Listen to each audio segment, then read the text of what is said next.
na sustansya ang ikatlo at ikaapat na impeachment complaint na inihain laban kay Vice President Sara Duterte. Sa naganap na botohan sa nasabing komite, tanging si Quezon City 4th District Representative Bong Suntay ang bumoto laban sa pagiging sufficient and substance ng dalawang impeachment complaint. At dahil dyan, pinag-aaralan naman ngayon ng legal team ng pangalawang Pangulo ang naging hakbang o proseso ng komite dyan sa Kamara bago sila maglalabas ng kanilang panig o pahayag. Kunin natin ang live report ni Eden Santos. Eden. Yes, Alex, tuluyan na ang tinapos ang deliberasyon ng House Committee on Justice patungkol sa sufficiency in substance ng dalawang reklamong impeachment laban kay Vice President Sara Duterte pagkatapos ngang bumoto ang 54 na kongresista pabor sa sustansya ng mga nasabing reklamo. The chair declares the sufficiency in substance. Pagkatapos ang 3 araw na deliberasyon ng House Committee on Justice, idiniklara na sufficient in substance ang Zabalya et al. At Cabrera impeachment complaints laban kay Vice President Sara Duterte. Sinabi ni House Committee on Justice Chairperson at Batangas 2nd District Representative Jervil Luistro na ang proseso ng pagboto ng mga miyembro ay sa kabuuan ng mga reklamo at hindi sa bawat ground ng mga aligasyon laban sa Vice Presidente. With 54 votes in the affirmative, 1 in the negative, and 0 abstention, the chair declares the sufficiency in substance of Zabala et al. Impeachment complaint. So ruled. With 54 votes in the affirmative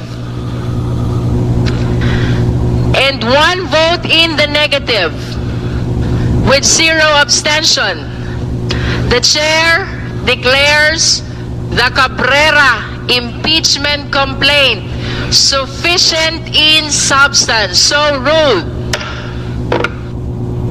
Sa magkasunod na botohan ay parehong 54 na miyembro ng komite ang pabor na may sapat na sustansya ang dalawang reklamo, habang nag-iisa lang na tumutol sa motion si Quezon City 4th District Representative Bong Suntay at walang nag-abstain. Bago ang botohan, kinwestiyon ni Cagayan de Oro Representative Rufus Rodriguez ang Statement of Assets, Liabilities and Net Worth o SALN ni VP Sara na iprinisinta ni Bicol Saro Representative Terry Ridon.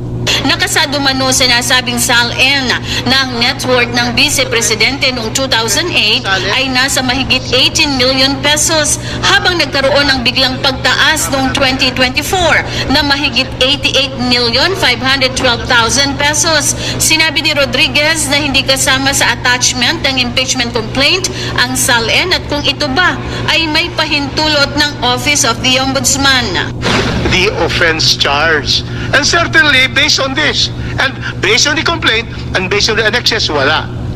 Now, a new matter is injected by our friend, Congressman Ridon, stating about silence of 2023, 2024. Madam Chair. You cannot just state that it's a public record. Now, where is it? Where is it? Is it found in the complaint? Because we are limited, Madam Chair, to the complaint and to the annexes. Here we are.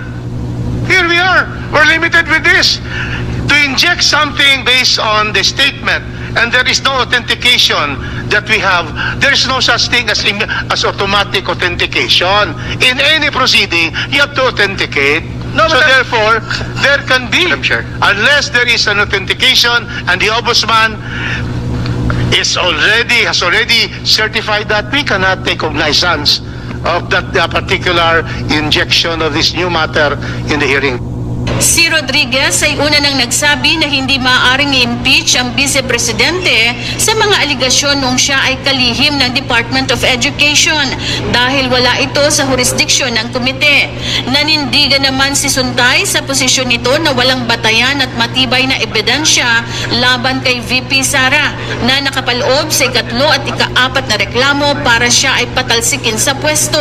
Isa sa particular na tinukoy ni Suntay ang aligasyon ukol sa banta umano sa buhay ng Pangulo. Allegation ng complaint ay nagsasaad, respondent publicly declared during a live broadcast press conference that she has arranged for a person to kill President Marcos Jr., the First Lady, and the former Speaker Martin Romualdez, if she is killed.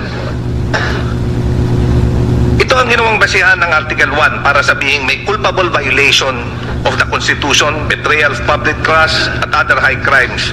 Pero kapag sinuri ito sa ilalim ng Rule 3, Section 5 ng Rules of Procedures ng impeachment proceeding, may malinaw na problema sa sufficiency in substance. Ang requirement ng rule ay may recital of facts constituting the offense charge. Hindi sapat ang statement na controversial or politically shocking. Sa complaint na ito, ang allegation ay speech lamang. Walang alegasyon na may actual hitman na kinuha. Walang maipakitang may agreement nga o conspiracy na ipatupad dito.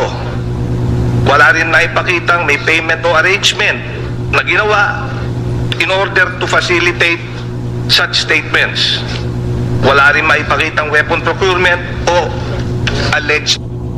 Si Suntay ay umani ng batikos dahil sa naging analogy nito sa ikalawang araw ng deliberasyon matapos na gawing halimbawa ang aktres na si Ann Curtis sa issue ng Imagination versus Desire na nag-ugat sa video ni VP Sara na ipinakita ng komite. Bagaman nanindigan sa kanyang analogy ay humingi ito ng paumanhin sa mga nasaktan sa kanyang sinabi na anya ay hindi iyon intentional. May mga statements which are taken out of context. Dapat tignan yung kabuuan at hindi dapat nagpupunta sa konklusyon. While may mga tao siguro that found the analogy in bad taste, doon sa mga na-offend, tayo'y inuulit ko, walang malis doon sa nanais nating gawin doon sa statement na yun. Ayaw natin makasakit through that analogy, but kung may nasaktan, humihingi tayo ng dispensa. Kay Miss Ann Curtis rin, kung nasaktan siya sa sinabi, ulitin ko, there was no malice intended at tayo humihingi ng dispensa sa kanya. Pero, well, totoo yung it was a fictitious situation na aking ginawa. Isa lang ang totoo doon, yung sinabi ko ang ganda-ganda niya. Wishes